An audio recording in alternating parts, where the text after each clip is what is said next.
नमस्कार, सुभाष की बात में आपका स्वागत है। ज्योति मेहरोत्रा इन दिनों बहुत चर्चित नाम है, जिसको 14 दिन के रिमांड पर जेल भेजा दिया गया है। ज्योति मेहरोत्रा एक इन्फ्लुएंसर थी, यूट्यूबर थी और लगातार यूट्यूब पे जगह जगह घूमकर वीडियो डाल रही थी। बाद में पता चला कि वो तो देश के लिए जासूसी कर रही है और एक पूरा जासूसी का नेटवर्क है। इसका मतलब यह है कि सोशल मीडिया के जरिए इस समय जासूसी हो रही है। जासूसी की अवधारणा कोई नई नहीं है। अगर हम प्राचीन काल से विभिन्न रूपों में जासूसी होती रही है। पूरी दुनिया में गुप्त एजेंट और देश भर के भीतर जयचंद, मीर जाफर जैसे लोगों के जरिए ये परंपरा अलग अलग रूपों में जारी रही। सोशल मीडिया आने के बाद अब यूट्यूबर, इन्फ्लुएंसर और तकनीक के जरिए जासूसी आसान हो गई है। अभी पहलगाम की हालिया घटना के बाद यूट्यूबर और ट्रेवलर ज्योति मेहरोत्रा के जरिए जासूसी की नई नई परतें सामने आ रही। ज्योति मेहरोत्रा 14 दिन की न्यायिक हिरासत में अब जेल चली गई। देश के भीतर जासूसों, स्लीपर सेल की पहचान करके उनके नेटवर्क को अब ध्वस्त किया जा रहा है।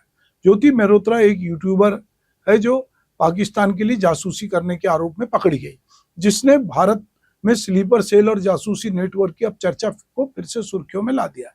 इस मामले में ज्योति मेहरोत्रा और उनके सहयोगियों पर पाकिस्तानी खुफिया एजेंसी ISI के साथ मिलकर संवेदनशील जानकारी साझा करने का आरोप है। यह मामला हरियाणा, पंजाब, दिल्ली, उत्तर प्रदेश तक फैला हुआ है। बताया जा रहा है कि इसमें 14 से अधिक अभी तक गिरफ्तारी हो चुकी है। ज्योति पर विशेष रूप से सीमा क्षेत्रों बाड़मेर और अटारी में रेकी करने और भारतीय सुरक्षा बलों की गतिविधियों की जानकारी साझा करने का आरोप है। स्लीपर सेल और जासूसी की अवधारणा, जैसा मैंने कहा, कि नई नहीं है। यह प्राचीन काल से विभिन्न रूपों में मौजूद रही है। भारत और विश्व के इतिहास में जासूसी और गुप्त एजेंटों की भूमिका भी महत्वपूर्ण है। भारत में जासूसी का स्पष्ट उल्लेख कौटिल्य के अर्थशास्त्र में लगभग 300 ईसा पूर्व में ये मिलता है। कौटिल्य ने गुप्तचरों या जासूसों को विभिन्न श्रेणियों में बांटा, जैसे गूढ़ पुरुष, गुप्त एजेंट, संचार पुरुष, संदेशवाहक और स्थानीय जासूस। इनका उपयोग शत्रु राज्यों की गतिविधियों पर नजर रखने, विद्रोह को दबाने और आंतरिक सुरक्षा के लिए किया जाता था। मौर्य साम्राज्य में जासूसों का नेटवर्क व्यापक था, जो न केवल सैन्य बल्कि सामाजिक और आर्थिक गतिविधियों पे भी नजर रखता था। जैसा मैंने कहा कि मौर्य साम्राज्य में इनका नेटवर्क बड़ा था। उसके बाद अगर हम मुगल सम्राट की बात करें तो उसमें ख्वाहिश नवीस यानी खबर नवीस और खुफिया नवीस गुप्त लेखक जैसे जासूस शासकों को सूचनाएं प्रदान करते थे। अकबर ने अपने साम्राज्य को मजबूत करने के लिए जासूसी तंत्र को व्यवस्थित किया। दिल्ली सल्तनत में भी जासूसों का उपयोग विद्रोहियों की गतिविधियों पर नजर रखने के लिए किया जाता था। ब्रिटिश और यूरोपीय शक्तियों ने भारत में जासूसी नेटवर्क को स्थापित किया। ब्रिटिश की ईस्ट इंडिया कंपनी ने स्थानीय जासूसों का उपयोग मराठों, सिखों और अन्य भारतीय शक्तियों के खिलाफ किया। भारतीय स्वतंत्रता आंदोलन के दौरान भी जो क्रांतिकारियों ने भी गुप्त नेटवर्क बनाए और उन्होंने भी जो है अंग्रेजों के मूवमेंट को के लिए वो जानकारी एकत्र करते थे। स्लीपर सेल की अवधारणा 20वीं सदी में विशेष रूप से प्रथम और द्वितीय विश्व युद्ध के दौरान विकसित हुई। ये ऐसे एजेंट होते हैं जो सामान्य नागरिक की तरह जीवन जीते, लेकिन किसी विशेष समय पे सक्रिय होकर जासूसी, तोड़फोड़ या आतंकी गतिविधियों को अंजाम देते हैं। भारत में स्वतंत्रता के बाद पाकिस्तान और अन्य पड़ोसी देशों के साथ तनाव के कारण जासूसी और स्लीपर सेल की गतिविधियां बढ़ी।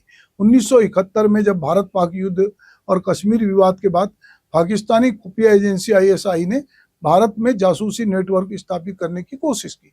1990 के दशक में आतंकवाद के बढ़ते खतरे के साथ स्लीपर सेल का भी उपयोग जो है वो होने लगा और आतंकी संगठन और खुफिया एजेंसी द्वारा मुंबई में 2008 में और अन्य आतंकी घटनाओं में स्लीपर सेल की भूमिका सामने आई।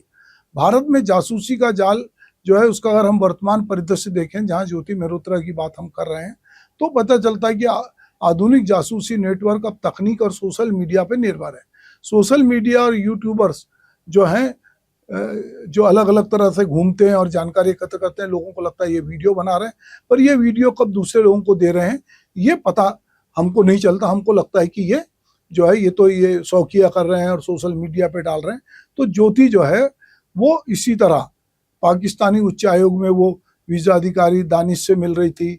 ISI एजेंट अली हसन के साथ उनके संबंध सामने आ रहे हैं और उनकी बहुत सारी चैट निकल के आई है, जिसमें पैसों के लेन देन के मामले भी सामने आए हैं। भारत की खुफिया एजेंसी जैसे IB और NIA ने इस नेटवर्क को तोड़ने के लिए वो भी सक्रिय है। तो ज्योति मल्होत्रा से जब पूछताछ हुई तो बहुत सारे नाम सामने आए जो कहीं कहीं थे स्लीपर सेल के रूप में या जानकारी एकत्र कर रहे थे, और ऐसे तो वो निष्क्रिय दिखते थे, लोगों को उनके बारे में कुछ नहीं मालूम, उनको लगता था सामान्य लोग हैं। पर जब अभी उनको पकड़ा जा रहा है तब पता चल रहा है कि ये तो अलग अलग जगह नौकरी भी कर रहे थे, ये काम कर रहे थे और नियमित रूप से अपने हैंडलर को ये रिपोर्ट करते थे। ज्योति मल्होत्रा को जासूस की श्रेणी में रखा जा सकता है क्योंकि वह लगातार ISI के संपर्क में थी और भारत में जासूसी और स्लीपर सेल की गंभीर चुनौती को ये मामला उजागर कर रहा है कि किस तरह से, जैसा मैंने कहा कि प्राचीन काल से चली आ रही थी, लेकिन आधुनिक समय में तकनीक और वैश्वीकरण ने इसे और जटिल बना दिया है। भारत की सुरक्षा एजेंसियों ने इन खतरों के से निपटने के लिए लगातार काम कर रही है, लेकिन नागरिकों की जागरूकता और सतर्कता भी उतनी महत्वपूर्ण है और इसको देखने की जरूरत है। भलाई जितनी भी एजेंसियां हों, पहले प्राचीन समय में विश्व कन्याएं, जो IR और अब सोशल मीडिया में इस तरह के इन्फ्लुएंसर या कहना चाहिए ये रोल प्ले कर रहे हैं। और विश्व कन्या इस तरह की कन्याओं को कहते थे जिन्हें कथित तौर पे बचपन से ही धीमा जहर देकर प्रशिक्षित किया जाता था ताकि वे शत्रुओं को मार सकें।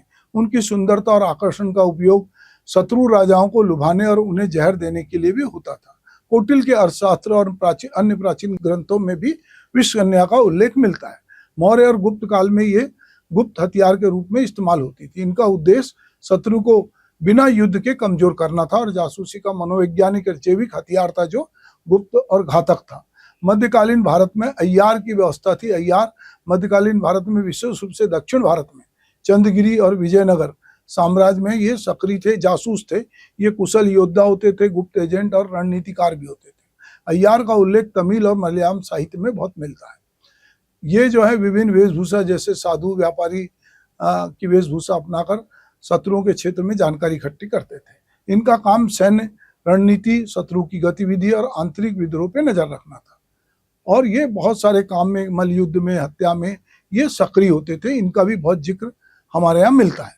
और अब जैसा मैंने कहा कि आधुनिक समय में सोशल मीडिया नेटवर्क जिसमें यूट्यूब है, इंस्टाग्राम है, टेलीग्राम है, इसमें तकनीक का इस्तेमाल करके लोग जासूसी कर रहे हैं और उनको पैसे मिलते हैं दूसरे देशों से और ये जानकारी भेजना बहुत आसान है क्योंकि हमारे सामने इंटरनेट है और इंटरनेट के जरिए, स्मार्टफोन के जरिए ये जासूसी करना बहुत आसान है। जो अभी ज्योति मल्होत्रा पकड़ाई हैं उससे पता चलता है। तो अब 14 दिन वो जेल में रहेंगी और अभी तक जो 14 लोग पकड़ाए हैं और भी लोग पकड़ाएंगे कि उन्होंने किस किस तरह की सैन्य ठिकानों की, राडार की, सुरक्षा बलों की जानकारी विदेशी तक और खास करके पाकिस्तान तक किस तरह से पहुंचाई है। तो आने वाला समय बताएगा कि अब जासूसी की नई तकनीक है और ये ग्लोबल हो चुका है।